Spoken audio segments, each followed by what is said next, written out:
जय हिंद प्यारे साथियों, आज के क्लास में आप सभी लोगों का स्वागत है। तो आज हम बात करने वाले हैं सिकंदर महान के बारे में, क्योंकि हम लोगों ने पिछले क्लास में मगध के उत्कर्ष के बारे में पढ़ा था। हालांकि मगध का जब उत्कर्ष हुआ उसके बाद मगध पर बहुत सारे शासकों का, बहुत सारे राजाओं का एक के बाद एक करके शासन स्थापित होता चला गया। पहले हम लोगों ने शुरू किया था हर्यक वंश के बारे में। हर्यक वंश जिसकी स्थापना बिंबिसार के द्वारा की गई थी। तो बिंबिसार के बाद उसका पुत्र बनता है, फिर उसका पुत्र, फिर उसका पुत्र, उसके बाद अलग किसी अन्य शासक का शासन वहां पे प्रारंभ होता है। तो बहुत सारे शासकों ने एक एक करके मगध पर शासन किया था। तो हम लोग मगध का साम्राज्य ही शुरू कर रहे हैं, उसी का हिस्सा एक होता है सिकंदर महान। तो आपके मन में सवाल आएगा कि सर मगध और सिकंदर ये एक दूसरे से कैसे रिलेटेड है। तो हालांकि आप लोगों ने चंद्रगुप्त मौर्य के बारे में अच्छे से जानते होंगे। तो चंद्रगुप्त मौर्य और सिकंदर कहीं ना कहीं एक दूसरे से रिलेटेड हैं। तो ये भी उसी का हिस्सा हो जाता है, सिकंदर महान। हालांकि हम लोग अभी जो पढ़ रहे हैं वो मगध के उत्कर्ष का ही हिस्सा पढ़ रहे हैं, ठीक है। तो वहीं से शुरू करेंगे। आप सभी को पता होना चाहिए कि एग्जाम में कई बार मगध पे शासकों का क्रम पूछ देता है कि मगध पे सबसे पहले कौन सा राजा आया, उसके बाद कौन सा शासक हुआ, उसके बाद कौन सा शासक हुआ, ये क्रम करके पूछता रहता है। तो एक बार हम लोग सारे जितने भी शासक थे, जितने भी वंशों ने शासन किया, उसका क्रम देख लेते हैं, फिर हम लोग आगे बढ़ेंगे। तो चलिए हम लोग देखते हैं सबसे पहले मगध पर किन किन राजाओं ने, किन किन शासकों ने शासन किया उसके बारे में देख लेते हैं, ठीक है। मगध का शासक, मगध पर सबसे पहले आप सभी को कल ही पढ़े थे, कल वाले लास्ट क्लास में हम लोगों ने पढ़ा था कि सबसे पहले बिंबिसार का जो हर्यक वंश था उसकी स्थापना हुई थी, ठीक है। तो उसके लिए एक सूत्र है, हालांकि ठीक है, वहां से याद कर सकते हैं कि मगध पे किन किन शासकों ने शासन किया था। उसका नाम, उसको कहते हैं हसीन मशुकसा, ठीक है। हसीन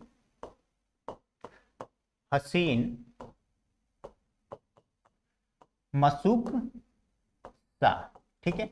ये अगर आप लोग को ठीक याद है तो इस पे जितने भी वंश मगध पे शासन किए उन सबका वंशज का नाम याद हो जाएगा। तो सबसे पहले ह से शुरू होता है, यानी हर्यक वंश का शासन हुआ। सबसे पहले मगध पे किसका शासन हुआ? तो हर्यक वंश। हर्यक वंश कभी कभी एग्जाम में पूछ देता है ना, मगध पे शासन करने वाले वंश का क्रम बताइए, क्रम।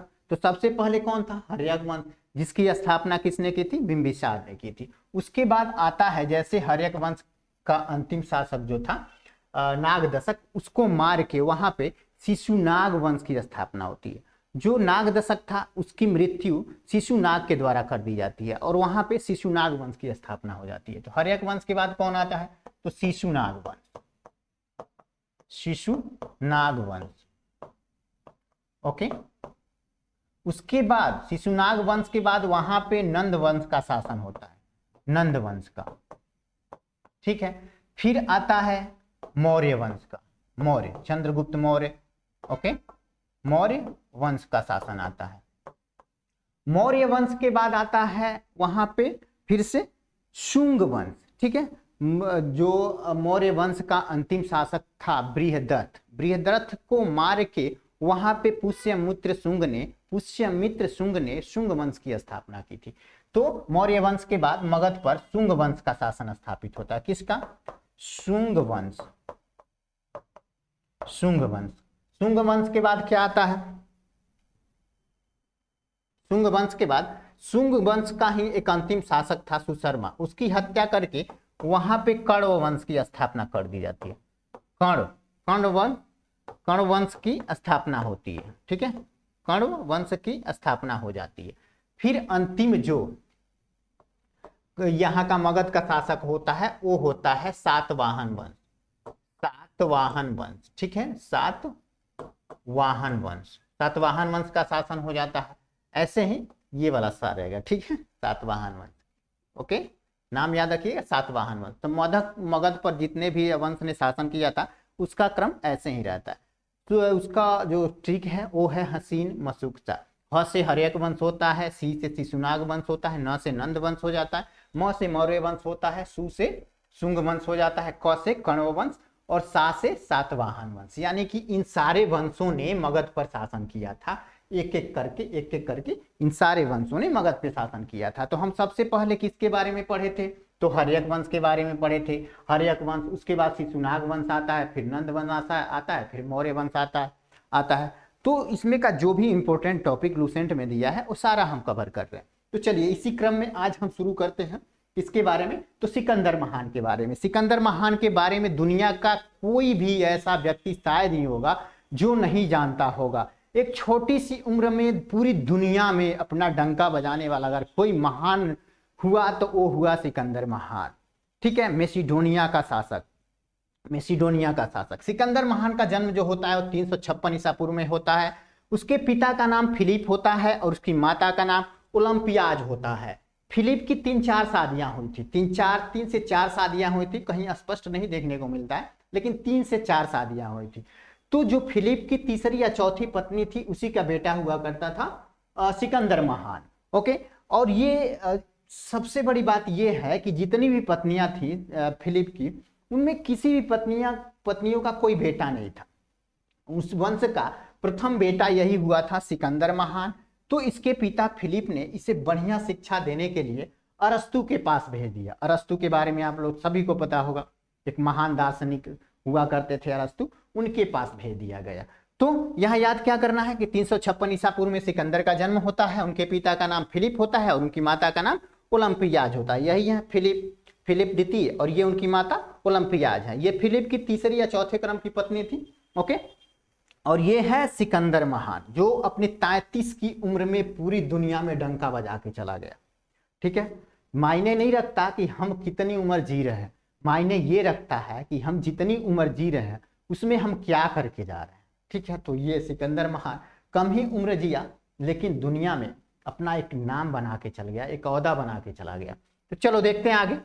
फिलिप 359 ईसा पूर्व में मकदूनिया का शासक बनता है। फिलिप जो सिकंदर महान का पिता था वो 359 ईसा पूर्व में कहाँ का शासक बनता है? मकदूनिया का। ठीक है, मकदूनिया का शासक बनता है।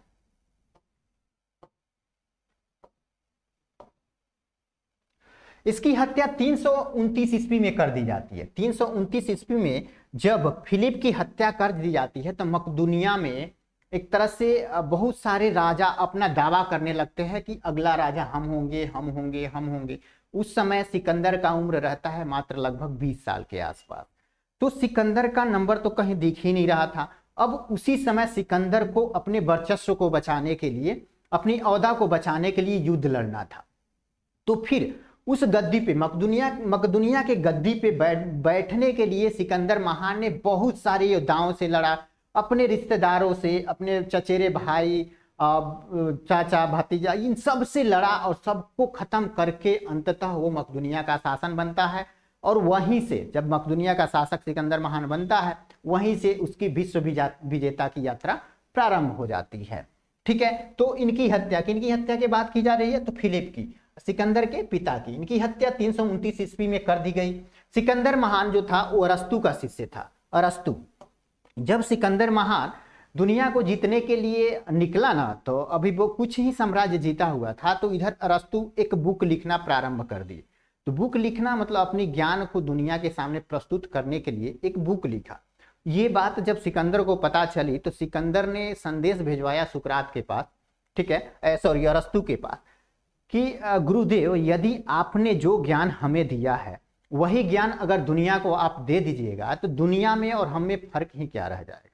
यानी सिकंदर नहीं चाहता था कि जो अरस्तु ने उसे ज्ञान दिया था, जो भी ज्ञान दिया था वो दुनिया को पता चले।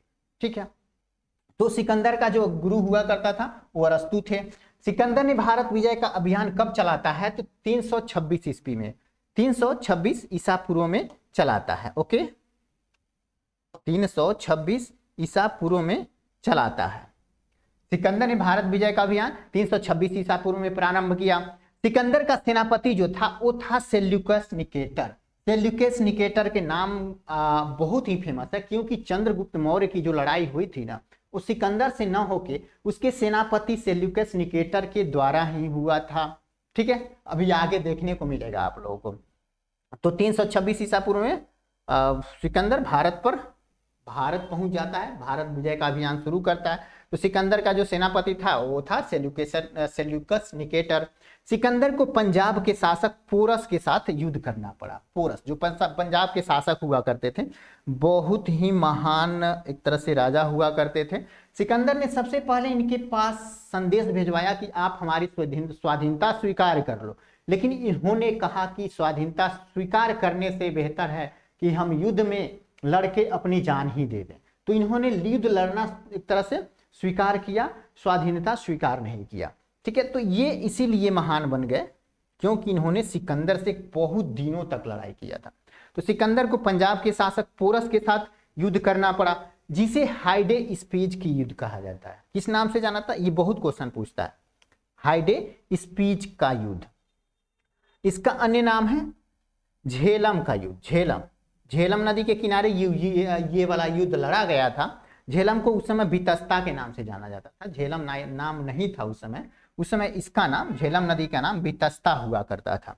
तो उसको झेलम का युद्ध या हाइडे स्पीच के युद्ध के नाम से जाना जाता है। ठीक है, आगे की बात कर लेते हैं हम लोग। अब देखो, सिकंदर की सेना जो थी ना, वो ब्यास नदी, ब्यास का पुराना नाम क्या था, विपाशा। ठीक है, और उसका यूनानी नाम जो हुआ करता था हाइफासिस हुआ करता था। इसका ब्यास का जो पुराना नाम था वो भारत में विपाशा बोलते थे और यूनान के लोग उसको हाइफासिस बोलते थे। ठीक है, तो सिकंदर की जो सेना थी ना, वो ब्यास नदी को पार करने से मना कर दिया। और कहा जाता है कि इस नदी को पार करने से सेना मना किया था, उसका मुख्य कारण जो था वो चाणक्य हुआ करते थे। चाणक्य, क्योंकि उस समय चाणक्य को अच्छे से पता था कि अगर सिकंदर की सेना नदी को पार करके भारत में प्रवेश कर जाती है तो भारत को हरा के कब्जा कर लेगी, भारत को तहस नहस कर देगी। तो उन्होंने कुछ अफवाहें फैला दी कि जो भी इस नदी को पार करता है वो किसी न किसी कारणवश मर जाता है। और उसी समय आप सुने होंगे विषकन्या के बारे में, विषकन्याएं। तो जो चाणक्य हुआ करते थे वो विष के बहुत ज्ञाता थे। तो बहुत सारी कन्याओं को बचपन में ही, बहुत सारी गरीब कन्याओं को लेके उनको 20 कन्या बना देते थे। 20 कन्या क्या होती हैं, तो अगर बचपन में ही किसी कन्या को थोड़ा थोड़ा जहर दे दिया जाए ना, थोड़ा थोड़ा जहर देते चले जाए, वो बड़ा हो जाएगी। जब बड़ा होगी ना, तो अगर वो किसी को काट ले तो वो व्यक्ति मर जाएगा, समझे। तो 20 के ज्ञाता हुआ करते थे चाणक्य, और बहुत सारी 20 कन्याओं को उन्होंने पाल रखा था। तो जब उनको पता था कि आने वाले समय में ये दुश्मन को पराजित करने में कहीं ना कहीं काम आने वाली हैं, तो जब सिकंदर की सेना नदी के उस पार थी तो उन 20 कन्याओं को उसमें भेज, उनके शिविर में किसी न किसी माध्यम से घुसा दिए, और जो भी उस नदी में जाता था, ठीक है, तो उसको पता करके वो कन्याएं उसको मार देती थी, काट देती थी, मर जाता था। तो ऐसा लगने लगा था उनको भी, सिकंदर के सेना को भी ऐसा लगने लगा था कि जो भी व्यक्ति ब्यास नदी को पार करेगा वो मर जाएगा, इसीलिए उन्होंने ब्यास नदी को पार करने से मना कर दिया था। ठीक है, तो चलो आगे बढ़ते हैं हम लोग। सिकंदर की सेना ने ब्यास नदी यानी विपाशा के तट तक पहुंचकर उसे पार करने से इनकार कर दिया था। अब सिकंदर स्थल मार्ग के द्वारा 325 ईसा पूर्व में भारत से लौट गया। जब उसकी सेना ब्यास नदी को पार ही नहीं करेगी तो उसको मजबूरन लौटना पड़ेगा। तो जाहिर सी बात है, सिकंदर की सेना और सिकंदर खुद ही स्थल मार्ग से लौट जाते हैं, और सिकंदर की मृत्यु जो हो जाती है लौटने के 2 साल बाद, यानी 323 ईसा पूर्व में बेबीलोन, ठीक है, बेबीलोन एक शहर का नाम है, बेबीलोन में 33 वर्ष की अवस्था में हो गई थी। किसकी मृत्यु, तो सिकंदर की मृत्यु। सिकंदर का जो जल सेनापति था उसका नाम था निर्याकस। ठीक है, निर्याकस जो इसका सेनापति था उसका नाम था निर्याकस, ध्यान रखिएगा। अब देखो, सिकंदर का जो प्रिय घोड़ा था उसका क्या नाम था, बहुकेफला नाम था। ये पूछता है, एग्जाम में पूछता है, ये सब पूछता है, सब इंपोर्टेंट क्वेश्चन है। इसी के नाम पर इसने झेलम नदी के तट पर बहुकेफला नामक नगर बसाया था, अपने घोड़ा के नाम थे। और कहा जाता है कि उसका घोड़ा बहुत ही उसके लिए प्यारा हुआ करता था, जो सिकंदर का घोड़ा था, बहुत वफादार भी था। तो अपने घोड़ा के नाम पे ही एक नगर बसाया था झेलम नदी के किनारे, जिसका नाम था बहुकेफला नाम, बहुकेफला। ठीक है, आगे हम लोग देख लेते हैं। अब देखो मौर्य साम्राज्य, अब पढ़ते हैं हम लोग मौर्य साम्राज्य। चंद्रगुप्त मौर्य भारत का महान सम्राट, जिसका निर्माण कहते हैं कि चाणक्य के द्वारा किया गया था, उसके बारे में हम लोग अब यहाँ से पढ़ना प्रारंभ करेंगे। ठीक है, आगे देखते हैं। मौर्य वंश का जो संस्थापक था उसको वो था चंद्रगुप्त मौर्य, जो 345 ईसा पूर्व में हुआ था। ठीक है, चंद्रगुप्त मौर्य का जन्म कब हुआ था? तो 345 ईसा पूर्व में हुआ था। चंद्रगुप्त मौर्य, मौर्य वंश का संस्थापक चंद्रगुप्त मौर्य था, और इसका जन्म कब हुआ था? तो 345 ईसा पूर्व में हुआ था। जस्टिन ने चंद्रगुप्त मौर्य को सेंड्रोकोटस कहा था। ये पूछ देता है सेंड्रोकोटस कौन, किसका नाम था? तो सेंड्रोकोटस चंद्रगुप्त का ही नाम था। ठीक है, जिसकी पहचान विलियम जोन्स ने चंद्रगुप्त मौर्य के रूप में किया था। देखो, जस्टिन ने चंद्रगुप्त मौर्य को सेंड्रोकोटस कहा था। जस्टिन आपका एक बुक था, उसमें उन्होंने चंद्रगुप्त मौर्य का नाम जो रखा था वो सेंड्रोकोटस रखा था। और वो पहचानने का काम कौन किया था? तो वो था विलियम जोन्स। विलियम जोन्स ने पहचान लिया कि जो सेंड्रोकोटस नाम है वो नाम चंद्रगुप्त मौर्य का है। ओके, वो ये जो पुराने जो हमारे देश के महान शासक थे उनकी जानकारी हमें कैसे मिलती है? तो किसी शिलालेख के माध्यम से, किसी पुरातत्व के माध्यम से, किसी अन्य बड़े बड़े जो लेखक हुआ करते थे उनकी किताबों के माध्यम से ये सारी जानकारियां मिलती है। कोई साक्ष्य तो है नहीं, वही सब साक्ष्य है, उसी के माध्यम से इनकी जानकारी मिलती है। अब देखो, विशाख दत्त के द्वारा एक कृत, यानी उनकी एक किताब है जिसका नाम है मुद्रा राक्षस। ये पूछता है मुद्रा राक्षस किसकी कृति है या किसका किताब है? तो विशाख दत्त का है। तो विशाख दत्त कृत मुद्रा राक्षस में चंद्रगुप्त मौर्य के लिए ब्रीसल शब्द का प्रयोग किया गया है। और ब्रीसल शब्द का क्या मतलब होता है? तो निम्न कुल में उत्पन्न, यानी इन्होंने, विशाख दत्त ने अपने किताब मुद्रा राक्षस में बताया है कि जो चंद्रगुप्त मौर्य थे उनका जन्म एक निम्न कुल में हुआ था। ओके, आगे देख लेते हैं। घनानंद को हराने में, घनानंद, देखो घनानंद मौर्य वंश से पहले मगध पर नंद वंश का ही शासन हुआ करता था, और नंद वंश का जो अंतिम शासक था वो घनानंद ही था। ठीक है, घनानंद को चंद्रगुप्त मौर्य ने हराया, उसके बाद मगध पर मौर्य वंश की स्थापना होती है। ओके, तो घनानंद को हराने में चाणक्य जो थे, चाणक्य ने चंद्रगुप्त मौर्य की मदद की थी। हालांकि एक बताया गया है कहानी में कि जब सिकंदर महान भारत में प्रवेश कर रहा था तो उस बात से चिंतित होकर चाणक्य ये घनानंद के दरबार में गए थे। उस समय मगध का शासन वही हुआ करता था, सबसे प्रतापी राजा वही हुआ करता था। तो उसके पास गए और उन्होंने उसको, सिकंदर को रोकने की बात कही उनसे। जब ये बात घनानंद ने सुना तो उसने चाणक्य को धक्का दे के, बेइज्जत करके निकाल दिया, वहां से अपने दरबार से निकाला। तो उन्होंने आते वक्त कहा था कि मैं ही तुम्हारे साम्राज्य के अंत का कारण बनूंगा। और आए, उन्होंने ही चंद्रगुप्त मौर्य को बड़ा किया, पाला पोसा, उसको शिक्षा दिया, और फिर चंद्रगुप्त मौर्य के द्वारा ही नंद वंश का अंत करा दिया, है ना। तो घनानंद को हराने में चाणक्य, यानी चाणक्य का अन्य नाम कौटिल्य है, एक और नाम विष्णुगुप्त है, यानी तीनों नाम चाणक्य का है। ठीक है, तो घनानंद को हराने में चाणक्य ने चंद्रगुप्त मौर्य की मदद की थी, जो बाद में चंद्रगुप्त मौर्य के प्रधानमंत्री बनते हैं। ओके, इसके द्वारा लिखित जो पुस्तक है चंद्रगुप्त मौर्य के द्वारा, उसका नाम है अर्थशास्त्र, जो एक राजनीति से संबंधित है। अर्थशास्त्र अर्थ से यानी धन दौलत से संबंधित नहीं है, राजनीति से संबंधित है। तो ये पूछ देता है कि चंद्रगुप्त मौर्य के द्वारा जो लिखी पुस्तक है वो किससे संबंधित है? तो राजनीति से संबंधित है। हालांकि कभी कभी पूछ देता है अर्थशास्त्र के लेखक कौन है? तो चाणक्य पता होना चाहिए आप लोगों को। ठीक है, आगे की बात करते हैं हम लोग।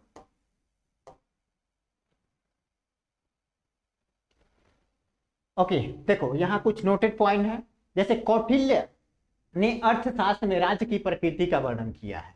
राज्य की प्रकृति के बारे में उन्होंने बताया है, राज्य के 7 अंग बताए हैं कि एक राज्य के निर्माण के लिए 7 अंगों की जरूरत पड़ती है। ठीक है, 7 अंग कहीं पूछते नहीं है, नहीं तो हम यहाँ दे दिए होते। इसलिए केवल यहाँ यही आप लोग को जानना है कि कौटिल्य का जो अर्थशास्त्र था उसमें राजनीति के बारे में वर्णन है, यानी कि किसी राज्य को यदि आप स्थापित करना चाहते हैं तो उसके लिए 7 अंगों की जरूरत पड़ेगी। उन्हीं 7 अंगों के बारे में जिक्र किया है चाणक्य ने अपने पुस्तक में। ठीक है, आगे की बात करते हैं। चंद्रगुप्त मौर्य मगध की गद्दी पर कब बैठते हैं? तो 322 ईसा पूर्व में बैठते हैं। 322 ईसा पूर्व में, लगभग जब वो 23 साल के हो गए थे तब उन्होंने मगध की गद्दी पर बैठा। हम शुरू में ही बताए हैं चंद्रगुप्त मौर्य के जन्म कब हुआ था, तो 345 ईसा पूर्व में, और वो राजगद्दी पर कब बैठते हैं, तो 322 ईसा पूर्व में।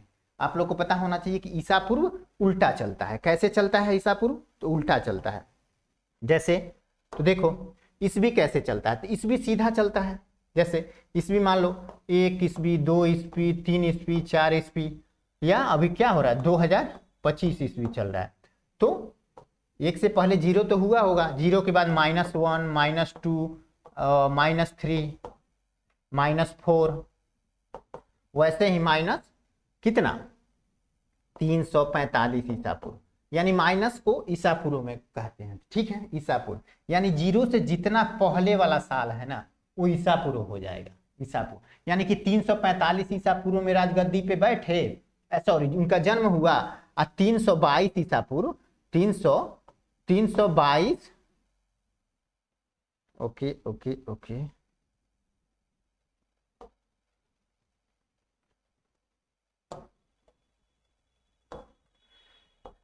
322 ईसा पूर्व में वो राजगद्दी पे बैठते हैं।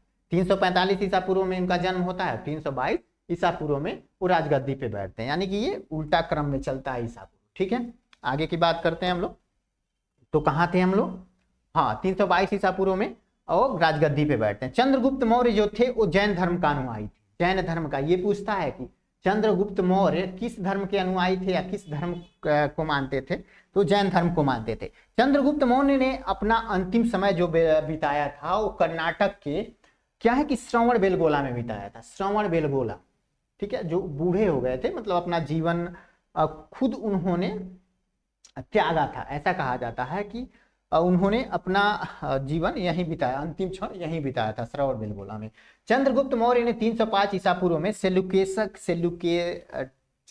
निकेटर जो सिकंदर का सेनापति हुआ करता था उसको हराया था। देखो क्या होता है ना कि सिकंदर महान जब वापस लौटता है, ब्यास नदी पार करने से जब सिकंदर की सेना मना कर देती है तो सिकंदर वापस चला जाता है, लेकिन उसका जो सेनापति था सेल्यूकस निकेटर, उसको डाउट होता है कि कुछ तो उसमें धोखा है, कुछ छल है, तो फिर वापस लौट के आता है। जब वापस लौट के आता है तो नदी पार कर लेता है, कुछ नहीं होता है उसको, तो फिर उसने चुनौती दे देता है चंद्रगुप्त मौर्य को लड़ने के लिए। तो चंद्रगुप्त मौर्य लड़ते हैं उससे और लड़के उसको हरा देते हैं। जब ये हार जाता है सेल्यूकस निकेटर चंद्रगुप्त मौर्य से, तो अपनी बेटी को आगे खड़ा कर देता है और चंद्रगुप्त मौर्य उसको देखते हैं और देखने के बाद उस पर मोहित हो जाते हैं और फिर दोनों की शादी हो जाती है। चंद्रगुप्त मौर्य और सेल्यूकस निकेटर की जो बेटी थी उनकी दोनों की शादी हो जाती है। फिर दोनों रिश्तेदार हो जाते हैं। दहेज में सेल्यूकस निकेटर इनको कुछ हाथियां गिफ्ट करता है, कुछ राज्य भी गिफ्ट कर देता है। ठीक है, तो आगे हम लोग देखते हैं। चंद्रगुप्त मौर्य ने 305 ईसा पूर्व में सेल्यूकस निकेटर को हराया। सेल्यूकस निकेटर ने अपनी पुत्री कार्नेलिया की शादी चंद्रगुप्त मौर्य के साथ कर दी और युद्ध की संधि शर्तों के अनुसार 4 प्रांत यानी कि काबुल, कंधार, हेरात एवं मकरान चंद्रगुप्त मौर्य को दिए। अभी इसी के बारे में हम लोग बता रहे थे, हम लोग अभी इसी के बारे में जानने का प्रयास कर रहे थे कि चंद्रगुप्त मौर्य और सेल्यूकस निकेटर की युद्ध होता है दोनों के बीच। जब युद्ध होता है तो सेल्यूकस निकेटर चंद्रगुप्त मौर्य के हाथों हारना शुरू कर देता, हारना एक तरह से हार जाता है। हारने के उपरांत वो अपनी बेटी से चंद्रगुप्त मौर्य की शादी कर देता है। उसकी बेटी का नाम था कार्नेलिया। ठीक है, कार्नेलिया। आगे की बात करते हैं हम लोग। चंद्रगुप्त मौर्य ने जैनी गुरु, जैन धर्म का हालांकि वो अनुयायी था, जैन धर्म को मानता था, तो जैनी गुरु जो भद्रबाहु थे, भद्रबाहु उन्हीं से जैन धर्म की दीक्षा ली थी।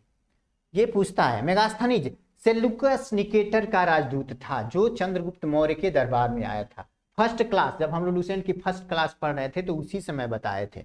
बहुत सारे यात्रियों के आगमन के बारे में जब बता रहे थे, जब बहुत सारे यात्री भारत आए, अपनी पुस्तक लिखी, भारत का विवरण दिया, जिसके माध्यम से हमें प्राचीन भारत के बारे में जानकारियां मिलती हैं, तो उसी समय बताए थे। जो मेगास्थनीज था, जो सेल्यूकस निकेटर का राजदूत हुआ करता था, वही चंद्रगुप्त मौर्य के दरबार में आया था। आगे देखते हैं। मेगास्थनीज द्वारा लिखी पुस्तक वो लिखी गई जो पुस्तक है वो है इंडिका। इंडिका किसकी लेखनी है? तो मेगास्थनीज की। मेगास्थनीज के अनुसार सम्राट का जनता के सामने आने के अवसरों पर शोभा यात्रा के रूप में जश्न मनाया जाता था। जो मेगास्थनीज के द्वारा इंडिका पुस्तक लिखी गई है उसमें बताया गया है कि जब राजा जनता के सामने आता है यानी भ्रमण पे निकलता है, वहां पे कुछ शोभा यात्रा निकाली जाती है और उस शोभा यात्रा के दौरान क्या किया जाता है तो कुछ सैनिक, राजा पहले तो पालकी में निकलता है और उसके अगल बगल में हाथी पे सवार, सोना चांदी गहनों से सजी हुई हाथी पे सवार कुछ सैनिक रहते हैं और कुछ सैनिक पेड़ को लेके, पेड़ पौधा छोटा वाला पौधा रहता है उसको लेके आगे बढ़ते हैं और उस पेड़ों पे प्रशिक्षित तोता रहते हैं, तोता जो पेड़ों पे बैठे रहते हैं और राजा के मुकुट के सामने नाचते हैं, उड़ते हैं। ऐसा मतलब शोभा यात्रा निकाला जाता है। ठीक है। और राजा सोने जब जाता है ना तो सोने से पहले जो खाना खाता है, तो खाना जब राजा को खिलाया जाता है तो उसको पहले कोई उसका नौकर चखता है, फिर राजा खाता है। और किसी भी एक मतलब लगातार 2 रात को राजा एक कमरे में नहीं सोता है। ये सारा जिक्र इसमें है, मेगास्थनीज के द्वारा लिखी पुस्तक इंडिका में इन सारी बातों का जिक्र है जो आप लोगों को वन लाइनर में नहीं आता है। ठीक है, आगे की बात करते हैं। तो चंद्रगुप्त मौर्य और सेल्यूकस के बीच हुए युद्ध का वर्णन किस में मिलता है? तो एपियानस में मिलता है, एपियानस में मिलता है। प्लूटार्क के अनुसार चंद्रगुप्त मौर्य ने सेल्यूकस को 500 हाथियां उपहार दी थी। ओके, प्लूटार्क के अनुसार चंद्रगुप्त मौर्य ने सेल्यूकस को 500 हाथी उपहार में दिया था। हालांकि वो ससुर था, तो ससुर जा रहा था भारत छोड़ के, तो सोचा कि चलो दे देते हैं कुछ गिफ्ट। तो चंद्रगुप्त मौर्य ने सेल्यूकस निकेटर को 500 हाथियां दान में दे दी। ये किसने कहा है? तो प्लूटार्क ने अपनी कृति में ये वर्णन किया हुआ है। चंद्रगुप्त मौर्य की जो मृत्यु होती है ना 298 ईसा पूर्व में हो जाती है।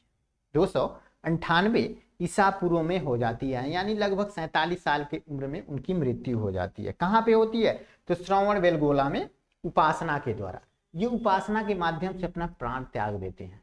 ओके, कब? तो 298 ईसा पूर्व में। अब क्या होता है, जब इनकी मृत्यु हो जाने के बाद वहां पे किसका शासन आएगा? तो वहां पे शासन आएगा, ठीक है, बिंदुसार का।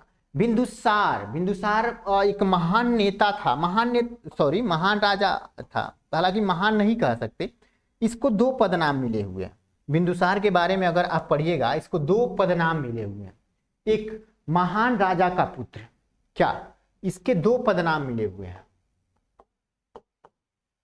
महान राजा का पुत्र, और एक और इसको पदवी मिला हुआ है कि महान राजा का पिता। ये दोनों पदनाम किसको मिले हुए हैं? बिंदुसार को ये दोनों पदनाम मिले हुए हैं। जैसे कि महान राजा का पुत्र, वो महान राजा कौन होता है? तो चंद्रगुप्त मौर्य। तो चंद्रगुप्त मौर्य का पुत्र था बिंदुसार। और एक और पदनाम इसको मिला हुआ है महान राजा का पिता। महान राजा कौन था? तो अशोक के पिता ही बिंदुसार थे। तो 2 महान राजाओं के बीच की कड़ी जो थे ना वो यही थे, बिंदुसार। तो बिंदुसार के बारे में हम लोग पढ़ लेते हैं। इनके बारे में उतना क्वेश्चन नहीं पूछता जितना चंद्रगुप्त मौर्य और अशोक के बारे में पूछता है। चलो जी, आगे हम लोग देखते हैं बिंदुसार के बारे में। तो चंद्रगुप्त मौर्य का जो उत्तराधिकारी होता है वो होता है बिंदुसार, जो 298 ईसा पूर्व में मगध की राजगद्दी पर बैठता है। जब चंद्रगुप्त मौर्य की मौत हो जाती है 298 ईसा पूर्व में, तो उसका बेटा बिंदुसार मगध की राजगद्दी पे बैठता है। ठीक है, इसे अमित घात्र के नाम से जाना जाता है। अमित घात्र का मतलब क्या होता है? तो शत्रु का विनाशक, शत्रु विनाशक। ठीक है, शत्रु का विनाशक। अमित घात्र का मतलब होता है शत्रु का विनाशक। तो कई बार पूछ देता है कि अमित्र घात किसे कहा जाता है? तो बिंदुसार को ही कहा जाता है। और अमित्र घात का मतलब होता है शत्रु विनाशक। बिंदुसार आजीवक संप्रदाय का अनुयायी था। जब हम लोग शैव धर्म पढ़ रहे थे तो उसी में पढ़े थे आजीवक संप्रदाय। ठीक है, आजीवक संप्रदाय का जो अनुयायी था जिसने स्थापना की थी वो था मक्खलीपुत्र गोशाल। कौन था? मखली पुत्र, मोखली यहाँ होना चाहिए, ठीक है, मोखली पुत्र गोसाल हुआ करता था। और ये बिंदुसार जो थे वो इसी के अनुयायी थे। आगे तो हम लोग देखते हैं, वायु पुराण में बिंदुसार को भद्रसार कहा गया है। भद्रसार या वारिसार। वायु पुराण में क्या कहा गया बिंदुसार को? तो भद्रसार कहा गया। अब देखो स्ट्रैबो का नाम सुना होगा। स्ट्रैबो के अनुसार सीरिया नरेश एंटियोकस ने बिंदुसार के दरबार में एक दूत भेजा था। दूत हम लोगों ने पहले क्लास में ही पढ़ा था, जिसका नाम था डाइमेकस। कभी कभी पूछ देता है कि बिंदुसार के दरबार में कौन राजदूत बन के आया था? तो था डाइमेकस। किसने भेजा था? तो सीरिया नरेश था, एंटियोकस उसी ने भेजा था। ठीक है, इसे ही मेगास्थनीज का उत्तराधिकारी माना जाता है। मेगास्थनीज, देखो मेगास्थनीज का उत्तराधिकारी क्यों माना जाता है, तो यहाँ एक बात गौर कीजिएगा। तो मेगास्थनीज जो था ना, वो चंद्रगुप्त मौर्य के दरबार में आया था। चंद्रगुप्त मौर्य के दरबार में आया था मेगास्थनीज।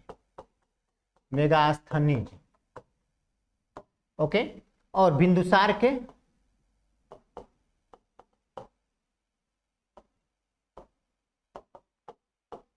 डाइमेकस। बिंदुसार के दरबार में जो आया था डाइमेकस, यानी पिता के दरबार में मेगास्थनीज आया था और बिंदुसार के यानी बेटे के दरबार में डाइमेकस आया था। इसलिए इसका उत्तराधिकारी इसको माना जाता है। जैसे चंद्रगुप्त मौर्य का उत्तराधिकारी बिंदुसार बनता है, वैसे ही मेगास्थनीज का उत्तराधिकारी यही होता है। ठीक है, डाइमेकस। इसे ही मेगास्थनीज का उत्तराधिकारी माना गया है। आगे हम लोग देख लेते हैं। आगे अब देखते हैं, जैन ग्रंथों में बिंदुसार को सिंहसेन कहा गया है। सिंहसेन, देखो अलग अलग इसका नाम चेंज हो रहा है। यहाँ देखोगे वायु पुराण में बिंदुसार को भद्रसार कहा गया है, इसको अमित्र घात भी कहते हैं। और वहीं जैन ग्रंथों में बिंदुसार को सिंहसेन कहा गया है। ओके, ये आप लोग अगर सिलेक्शन पाना चाहते हो किसी भी नौकरी में, ये सारी चीजें रटी रटाया होना चाहिए। देखो आजकल बहुत सारी वैकेंसियां निकली हुई हैं बिहार में, Bihar police, Bihar home guard, Bihar SSC, बहुत सारा। हाँ, बिहार में ही नहीं, हर जगह, यूपी पुलिस में भी ये काम आता है। मतलब पूरे देश में यहाँ पे लुसेंट में कोई ऐसा टॉपिक ही नहीं है जो छूटा हुआ हो, हर एक टॉपिक कवर रहता है। इसलिए हम पूरा विस्तार से बताते चल रहे हैं ताकि लुसेंट आसान हो जाए पढ़ने में, क्योंकि बहुत लोगों को समझ में नहीं आती है, रटना पड़ता है। हालांकि इसमें रटने वाला ही चीज ज्यादा है, लेकिन समझ के रटने में ज्यादा आसान हो जाता है। ओके, तो जैन ग्रंथों के अनुसार बिंदुसार को क्या कहते हैं? तो सिंहसेन कहा गया। बिंदुसार के शासन काल में तक्षशिला हुआ करता था, यानी सिंधु एवं झेलम नदी के बीच में, सिंधु और झेलम नदी के बीच में जो तक्षशिला हुआ करता था, उसमें 2 विद्रोहों का वर्णन है। 2 विद्रोहों का वर्णन है। तक्षशिला में 2 विद्रोह हुए थे। किसके शासन काल में? तो बिंदुसार के शासन काल में तक्षशिला में 2 विद्रोह हुए थे। एक विद्रोह को दबाने के लिए बिंदुसार ने सुसीम को भेजा और उसके बाद अशोक को भेजता है। अशोक को, ठीक है, पहले सुसीम को भेजा, फिर वहां जो विद्रोह था वो नहीं दब पाया तो फिर अशोक को भेजा था बिंदुसार ने। आगे देखते हैं, एथीनियस के अनुसार बिंदुसार ने सीरिया के शासक एंटियोकस से कुछ चीजें मंगाया था। एंटियोकस के दरबार में जब बिंदुसार के दरबार में एंटियोकस ने जब डाइमेकस को राजदूत के रूप में भेजा था, तो उस समय बिंदुसार ने एंटियोकस से कुछ गिफ्ट मांगे थे। वो गिफ्ट क्या था? तो देखो, वो था एंटियोकस से मदिरा मांगा था, सूखे अंजीर मांगे थे और एक दार्शनिक भेजने की प्रार्थना की थी। समझे? एक दार्शनिक भेजने की प्रार्थना की थी। अब बात करते हैं बौद्ध विद्वान तारानाथ बौद्ध विद्वान जो था कहाँ का? तो ये चीन का हुआ करता था। ठीक है, तारानाथ, उसने बिंदुसार को 16 राज्यों का विजेता बताया था। तारानाथ ने बिंदुसार को 16 राज्यों का विजेता बताया था। बिंदुसार की सभा में 500 सदस्यों वाली एक मंत्री परिषद थी, जिसका प्रधान खल्लाटक था। ये उतना नहीं पूछता है, ठीक है, खल्लाटक वाला, लेकिन फिर भी जाने रहोगे, कहीं बाई चांस पूछ दिया तो यही सब चीजें तो सिलेक्शन कराती है। फाइनल में सिलेक्शन यही सब चीजें कराती है। आगे हम लोग पढ़ेंगे ये अशोक के बारे में। देखो, मगध पे जब मौर्य वंश का शासन स्थापित हुआ तो चंद्रगुप्त मौर्य सबसे पहले राजा बने। हालांकि उन्होंने ही मौर्य वंश की स्थापना की मगध पर, फिर उसका बेटा बिंदुसार वहां का शासक बनता है, और फिर बिंदुसार का बेटा महान अशोक महान बनता है। ठीक है, अशोक महान बहुत ही महान व्यक्ति था ये अशोक महान, इसके बारे में हम लोग पढ़ लेते हैं, इस पे मूवी भी बनी हुई है। बिंदुसार का उत्तराधिकारी कौन होता है? तो अशोक महान होता है, जो 269 ईसा पूर्व में राजगद्दी पर बैठता है। ठीक है, मगध की राजगद्दी पर बैठता है। अशोक के माता का नाम जो था वो सुभद्रांगी था, सुभद्रांगी, इसकी माता का नाम सुभद्रांगी था। राजगद्दी पर बैठने के समय अशोक अवंती का राज्यपाल हुआ करता था। ओके, कभी कभी पूछ देता है ये क्वेश्चन पूछता है कि राजगद्दी पर बैठने के समय अशोक कहाँ का शासक था? तो अवंती का राज्यपाल हुआ करता था। हालांकि मगध साम्राज्य बहुत बड़ा हुआ करता था, ठीक है, उसमें बहुत सारे छोटे छोटे राज्य शामिल थे, तो वहीं का अवंती का राज्यपाल जो था ये यही था अशोक उस समय। अब देखो कुछ यहाँ पे आप लोग को अभिलेख वगैरह मिलेंगे, उन लेखों में अशोक का नाम मिलता है, जैसे कि मास्की अभिलेख हो गया, गुर्जरा अभिलेख हो गया, नीतुर अभिलेख हो गया, या उड़ेल गोलम, उड़े गोलम, ये सारे लेख हैं, इसमें अशोक का नाम अशोक मिलता है। देखो कहीं कहीं कुछ ही लेख हैं, कुछ ही अभिलेख हैं जिस अभिलेख में इन महान शासकों का स्पष्ट नाम देखने को मिलता है। आजकल के नेता महानेता देखोगे ना, एक यहाँ से यहाँ रोड बनवा देंगे तो शिला वहां पे जो लिखवाएंगे उस पे अपना नाम बड़े अक्षरों में लिखवाते हैं भैया, कि ये महान विधायक, ये सांसद, ये सब नाम लिखवाते हैं। और पहले के राजा महाराजा बड़ा बड़ा काम करते थे तो भी अपना नाम नहीं देते थे उसपे। सोचो, उन लोगों के लिए कर्म प्यारा था, नाम नहीं, है ना। अशोक के इतिहास की जानकारी मुख्यतः अभिलेखों से ही मिलती है। अशोक के इतिहास की जानकारी किससे मिलती है? तो अभिलेखों से। अभिलेखों के बारे में बहुत पूछता है। हालांकि अभिलेख जो अशोक के थे वो 3 भागों में हम लोग डिवाइड करके पढ़ते हैं इन्हीं, जैसे एक होता है अभिलेख शिलालेख, एक होता है स्तंभ लेख, एक होता है गुहा लेख। देखो शिलालेख, शिलालेख क्या होता है? जो पत्थर वगैरह पे लिखा जाता है, लिखा हो उसको शिलालेख कहते हैं। स्तंभ लेख जैसे मान लो भीड़ भाड़ जगह पे कोई स्तंभ बना के और उस पर लिख दिया जाता है कुछ कुछ कुछ कुछ, ऊपर से लिखते लिखते लिखते लिखते नीचे तक, उसको स्तंभ लेख कहा जाता है। और गुहा लेख क्या होता है? तो देखो गुफाओं में, अक्सर गुफा में पहले प्राकृतिक गुफा हो या नेचुरल गुफा या मानव द्वारा निर्मित ही गुफा हो, उसमें गुफाओं में बहुत सारे लेख पहले देखने को मिलता था, अभी है, ठीक है, बराबर की गुफाएं या अपने भीमबेटका गुफाएं, वहां पे भी बहुत सारे लेख वगैरह, चित्र वगैरह देखने को मिलते हैं, तो उसको जो कहा जाता है उसको गुहा लेख कहा जाता है। तो इन्हीं सब से अशोक के बारे में जानकारी मिलती है। आगे देखते हैं, नोटेड पॉइंट है वो देख लेते हैं। डी.आर. भंडारकर, डी.आर. भंडारकर एक बहुत ही बड़े इतिहासकार हुआ करते थे, ठीक है। डी.आर. भंडारकर जैसे इतिहासकार ने अभिलेखों के आधार पर ही अशोक का इतिहास लिखने का प्रयास किया। इन्होंने, डी.आर. भंडारकर ने जब अशोक का इतिहास लिखना प्रारंभ किया तो उसका इतिहास लिखने के लिए अभिलेखों को ही अपना आधार बनाया, उसी के माध्यम से उसके बारे में लिखना शुरू किया। आगे देखते हैं, कर्नाटक के कलाबुरंगी एक जिला है और उस जिले में एक तहसील का है जिसका नाम है कंगनहल्ली। कंगनहल्ली में एक शिलालेख प्राप्त हुआ है। उस शिलालेख में अशोक का जो प्रस्तर यानी प्रत्यक्ष रूप से उसका चित्र दर्शाया गया, ठीक है, चित्र जिसमें अशोक का नाम भी वर्णित है और उसका चित्र भी है। वहां उस शिलालेख में चित्र भी बनाया गया अशोक का और उसका नाम भी वर्णित है। वहां क्या नाम वर्णित है? तो राणेय अशोक, राणेय अशोक, जिसका मतलब होता है राजा अशोक। ओके, तो ये इंपॉर्टेंट हो जाता है, ओके, क्योंकि इस शिलालेख में अशोक का चित्र भी मिला है, उसका नाम राजा के साथ राजा अशोक, ये दोनों चीजें मिली है।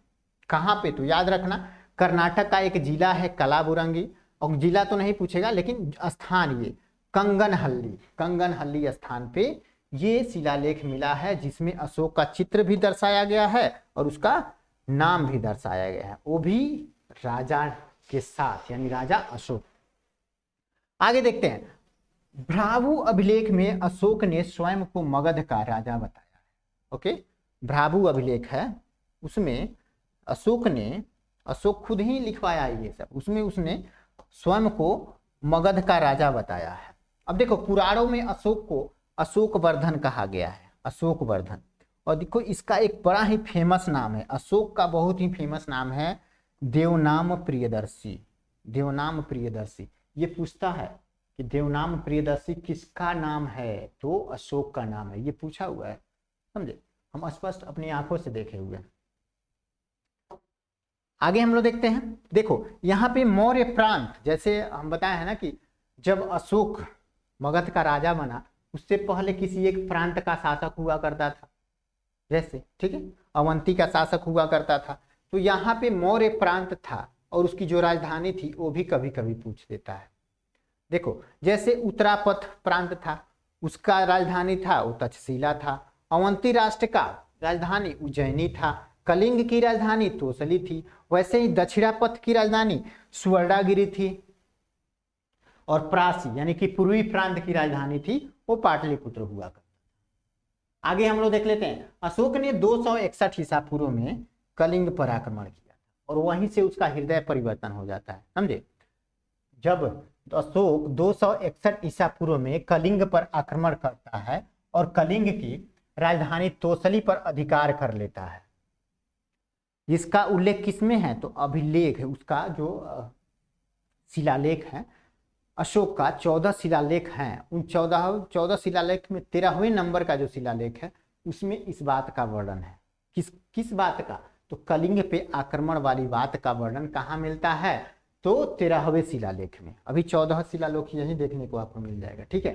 तो 13वां नंबर का है ना इसमें, यहाँ पे देखो अभी एक एक करके बताएंगे कि कौन सा इंपॉर्टेंट है, तो वहां पे मिलता है। और वो उसी युद्ध में, कलिंग के युद्ध में, युद्ध तो जीत गया, अशोक जीत गया, लेकिन वहां पे निर्दोष बच्चे, महिलाएं, बुजुर्गों की हत्या, खून वगैरह देख के इसका हृदय परिवर्तन हो जाता है और वहीं युद्ध लड़ने से अपने आप को मना कर देता है और तब से एक महान राजा की तरह जीवन जीना स्वीकार करता है, समझे।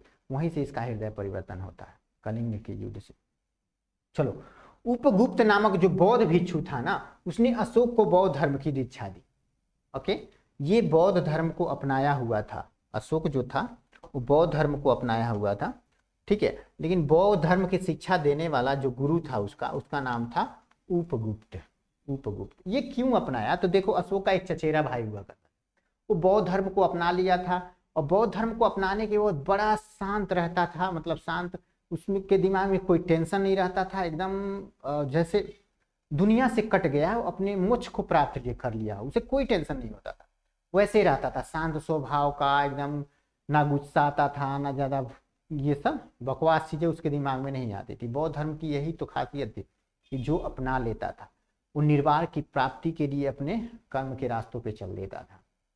तो उसका चचेरा भाई जब उससे अशोक अपने चचेरा भाई से मिला तो पूछा, भाई तुम इतने शांत कैसे रह पाते हो, हम जब युद्ध करके आए तो वहां पे बच्चे महिलाओं आदि का खून जब देखा तब से मेरा माथा दर्द कर रहा है, एकदम टेंशन के मारे जिए नहीं जा रहे हैं, और तुमको देख रहे हैं तुम बड़े ही शांत स्वभाव के हो, कैसे कर पाते हो ये सब। तो उसने ही बौद्ध धर्म के बारे में बताया, बौद्ध धर्म में ये मार्ग पे चलने की एक तरह से बातें बताई जाती है। तो अशोक ने बौद्ध धर्म को अपनाने की बात की और उसने उपगुप्त से शिक्षा ली बौद्ध धर्म के बारे में, और तभी से उसने बौद्ध धर्म अपना लिया और नेक कार्य में लग गया, नेक कार्य करने लगा।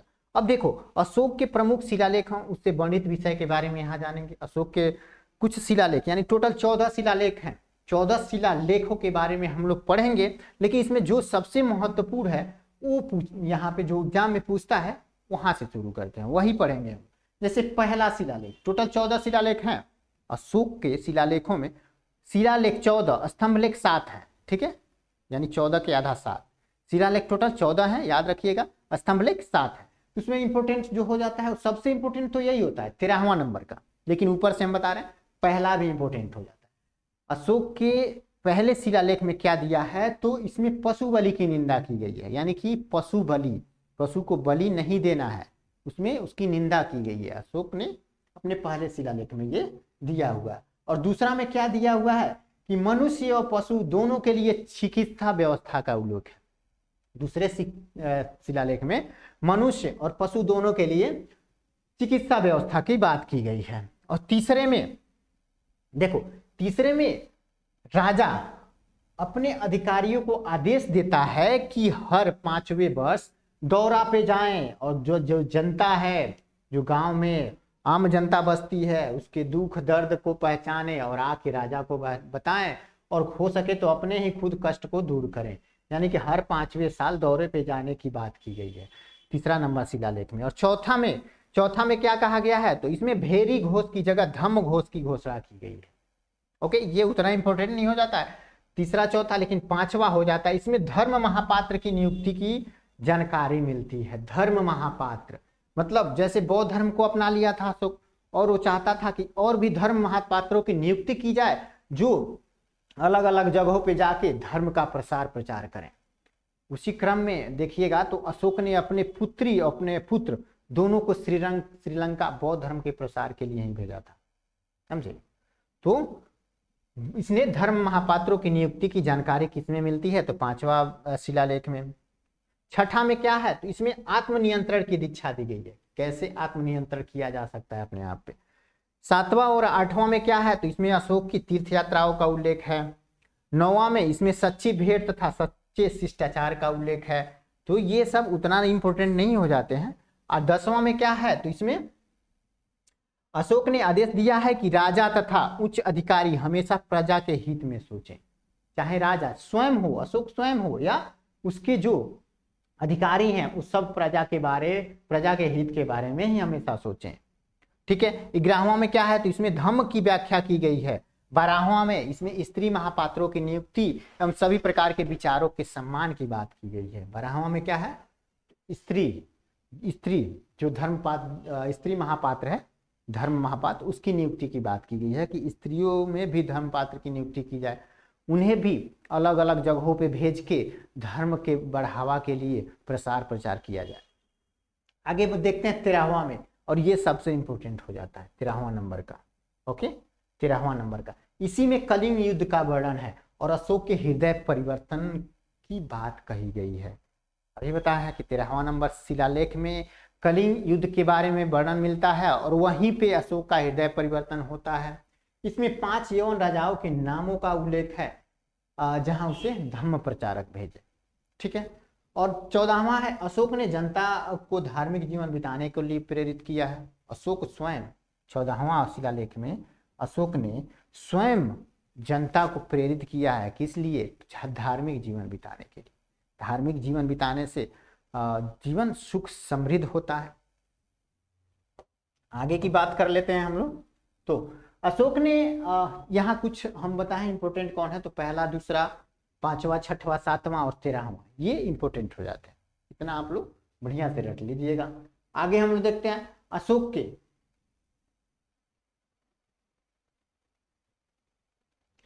अशोक ने आजीविकों को रहने हेतु बराबर की पहाड़ियों में 4 गुफाएं का निर्माण कराया था। ठीक है। अशोक ने आजीविकों को रहने के लिए बराबर की पहाड़ियों में 4 गुफाओं का निर्माण कराया था। और यहाँ उसका जो एक पौत्र था, अशोक जब मर गया, उसका एक पौत्र दशरथ भी आजीविकों के लिए नागार्जुन गुफा प्रदान कराया था कि वहां भी आजीवक जाके रह सकते हैं।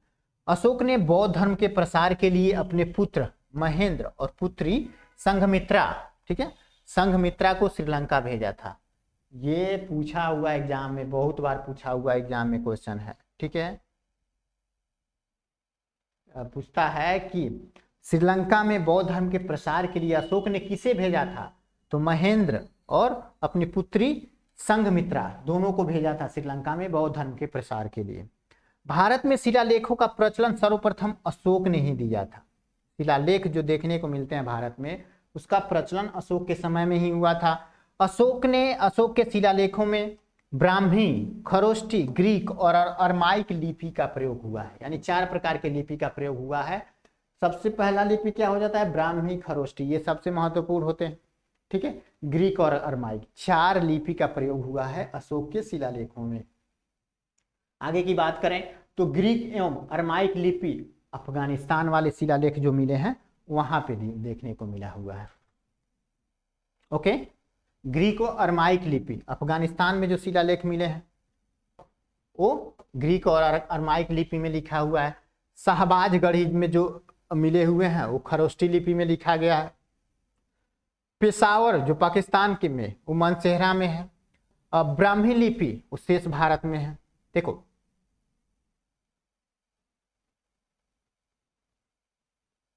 ठीक है, नोटेड पॉइंट देख लेते हैं। खरोष्टी लिपि दाईं से बाईं ओर लिखी जाती है। खरोष्टी लिपि है वो दाईं से बाईं ओर लिखी जाती है, यानी कि इधर से लिखना शुरू होगा, इधर से खरोष्टी लिपि, फिर यहाँ से यहाँ इस तरह लिखा जाता है, फिर इस तरह लिखा जाता है, फिर इस तरह लिखा जाता है, ऐसे ऐसे करके लिखा जाता है खरोष्टी लिपि। हम लोग इधर से लिखते हैं ना, बाएं से हम लोग लिखना शुरू करते हैं, दाएं जाते हैं, लेकिन खरोष्टी लिपि दाएं से शुरू होता है और बाएं की तरफ जाता है।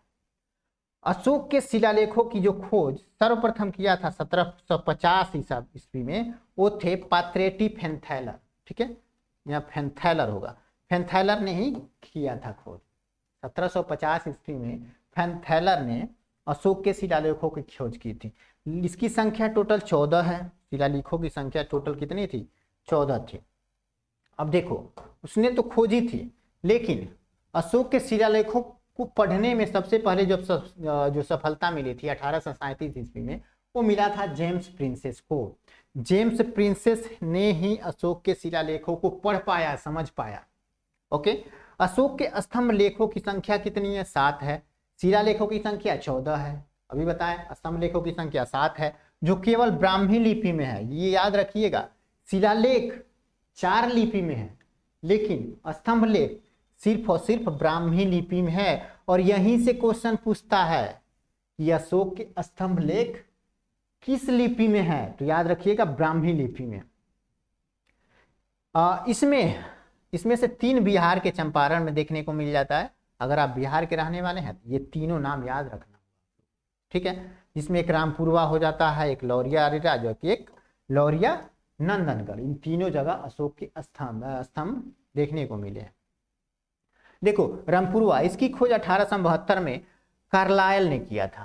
कार्लायल, ठीक है। ये लौरिया अरेराज ये बिहार के चंपारण में है, क्योंकि तीनों चंपारण में ही है, तीनों चंपारण में ही है। कौशाम्बी अभिलेख को रानी का अभिलेख कहा जाता है। कौशाम्बी का जो अभिलेख है उसको रानी का अभिलेख कहा जाता है, ठीक है। अशोक का 7वां अभिलेख सबसे लंबा है, 7वां अभिलेख, ठीक है। अशोक जो 14 अभिलेखों की रचना की थी उसमें 7वां अभिलेख जो है वो सबसे लंबा है, ठीक है। अशोक का सबसे छोटा स्तंभ लेख जो है वो रुम्मीदेही है। रुम्मीदेही अभिलेख स्तंभ लेख सबसे छोटा है। प्रथम पृथक शिलालेख में यह घोषणा की गई है कि सभी मनुष्य मेरे भी बच्चे हैं। यानी अशोक का जो पहला शिलालेख है, उससे पहला शिलालेख से पृथक हो गया था, ठीक है। शिलालेखों का ही हिस्सा है लेकिन उससे पृथक है, अलग है थोड़ा। उसमें बताया गया है, अशोक बोला है कि सभी मनुष्य मेरे ही बच्चे हैं, है ना। अब देखो, यहाँ उपदा परीक्षण शब्द दिया गया। कभी कभी पूछ देता है उपदा परीक्षण शब्द का क्या मतलब होता है। तो पहले उपदा परीक्षण होता था जब अशोक किसी मुख्यमंत्री की नियुक्ति करता था, किसी राज्यपाल या किसी पुरोहित या किसी भी अधिकारी की नियुक्ति करता था, तो उसके कैरेक्टर को बड़ी भली भांति जांच किया जाता था। जांच करने का जो प्रोसेस था उसी को कहा गया था उपदा परीक्षण, ठीक है। साम्राज्य में मुख्यमंत्री या पुरोहित की नियुक्ति के पूर्व चरित्र जांच को ही क्या कहा गया? तो उपदा परीक्षण। अशोक के समय मौर्य साम्राज्य में प्रांतों की संख्या 5 थी। अभी दिखाए हैं फोटो में 5 प्रांत हुआ करते थे। अशोक के समय मौर्य साम्राज्य में प्रांतों की संख्या 5 थी। प्रांतों को चक्र कहा जाता था। प्रशासन की सबसे छोटी इकाई जो होती थी वो ग्राम होती थी। आज के डेट में भी ग्राम है, ठीक है। जिसका मुखिया जो होता था उसको ग्रामिक कहा जाता था, ग्रामिक, है ना। यहाँ देखो, प्रांतों की संख्या 5 बताए है ना, या फोटो में ही हम दिखाए हैं, यही है। नहीं, ये 5 प्रांत है ना, उत्तरापथ, अवंती राष्ट्र, कलिंग, दक्षिणापथ और प्रासी, ये 5 प्रांत थे, ठीक है, मौर्य साम्राज्य में अशोक के समय। आगे हम लोग देख लेते हैं। चलो, अभी बहुत है इसमें। हम लोग बिक्री कर के रूप में मूल्य का 10वां भाग वसूला जाता था। हर जगह टैक्स लगता है, वैसे ही वहाँ पे भी लगता था। तो मान लो 1 किलो कुछ था, उसमें 1 किलो अनाज अगर कोई किसान पैदा करता है, उसमें 100 ग्राम टैक्स के रूप में ले लिया जाता था। इसे बचाने वाले को मृत्यु दंड दिया जाता था। देख लो वहां अभी क्या है कि अभी बहुत सारे लोग टैक्स बचा लेते हैं हमारे देश में, तो उनकी सजा बहुत कम ही होती है। लेकिन वहां अगर तो कोई एक तो कम टैक्स ले रहा है अशोक, और उसके बाद भी अगर कोई टैक्स बचाता है तो उसको मृत्यु दंड निश्चित था। जस्टिन के अनुसार चंद्रगुप्त मौर्य की सेना में लगभग 50,000 अश्वारोही सैनिक थे और 9,000 हाथियां और 8,000 रथ हुआ करते थे। मेगास्थनीज के अनुसार मौर्य सेना का रख रखाव जो करता था वो 5 सदस्यीय 6 समितियां करती थी, यानी 6 समिति थी और प्रत्येक समिति में 5 लोग हुआ करते थे। ठीक है, एक समिति में 5 लोग, ऐसे करके 6 समितियां, यानी 5 सदस्य वाली 6 समितियां इन सेनाओं की रख रखाव किया करती थी। अशोक के समय जनपदीय न्यायालय के न्यायाधीश जो होते थे उनको राजू कहा जाता था। उस समय भी न्यायालय व्यवस्था थी। अभी जो जिला न्यायालय है ना, उसी को जनपदीय न्यायालय उस समय बोला जाता था। तो उसके जो न्यायाधीश होते थे उसको राजू कहा जाता था। सरकारी भूमि को सीता भूमि कहा जाता था। बिना वर्षा के अच्छी खेती में होने वाली भूमि को क्या कहा जाता था? तो अदेव मातृक कहा जाता था। अदेव मातृक यानी बिना बारिश के भी बहुत सारी ऐसी भूमियां थी जहां अच्छी फसल हो जाती थी, उसको क्या कहा जाता था? तो अदेव मातृक। आगे की बात कर लेते हैं। तो मौर्य काल में द्रोण अनाज के माप के लिए प्रयोग होता है। आजकल हमें अनाज के माप के लिए किलो का प्रयोग होता है, तो पहले द्रोण का प्रयोग हुआ करता था। मेगास्थनीज ने भारतीय समाज 7 वर्गों में विभाजित किया है। मेगास्थनीज जो चंद्रगुप्त मौर्य के शासन काल में भारत आया हुआ था, उसके दरबार में गया था, उन्होंने भारतीय समाज को 7 वर्णों में विभाजित किया है।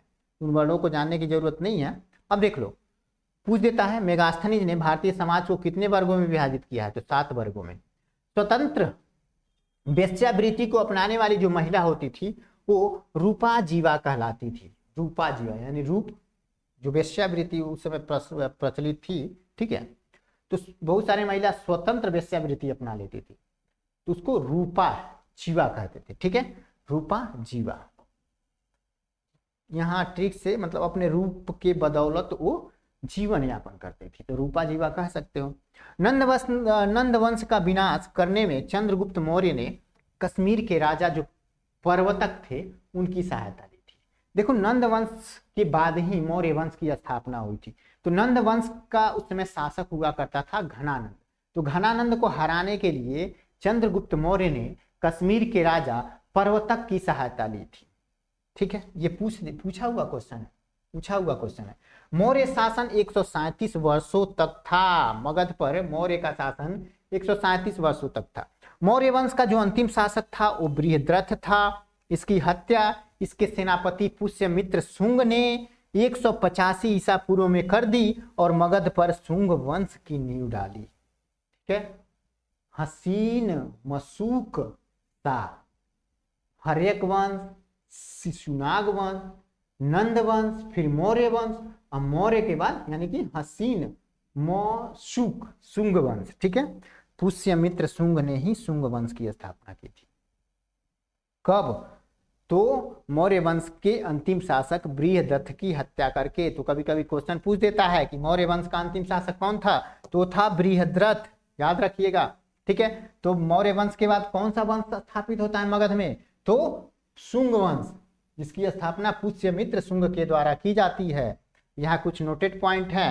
अशोकाराम बिहार के पाटलिपुत्र में था। अशोकाराम, ठीक है, पूछता है कि अशोकाराम कहाँ था? तो अशोकाराम पाटलिपुत्र में था। अब यहाँ से हम लोग ब्राह्मण साम्राज्य। अब शुंग वंश, जो मौर्य वंश के बाद शुंग वंश स्थापित होता है अब मगध साम्राज्य में, वो एक ब्राह्मण वंश था। तो यहाँ कल से हम लोग यहाँ से स्टार्ट करने वाले हैं और बड़ी शानदार तरीके से और धुआंधार तरीके से इसकी व्याख्या करेंगे। अब यहाँ से, ठीक है, इसके बाद से हम लोग पढ़ना शुरू करेंगे। तो अब इम्पोर्टेंट जो क्वेश्चन ज़्यादातर बनते हैं एग्जाम में वही देखने को मिलेगा यहाँ से। तो आज का क्लास हम लोग यहीं बंद करते हैं। अगर वीडियो अच्छा लगा हो तो इसे लाइक, शेयर और सब्सक्राइब करना ना भूलें। और मिलते हैं फिर इसी क्लास में। तब तक के लिए सबको टाटा bye bye, thanks for watching.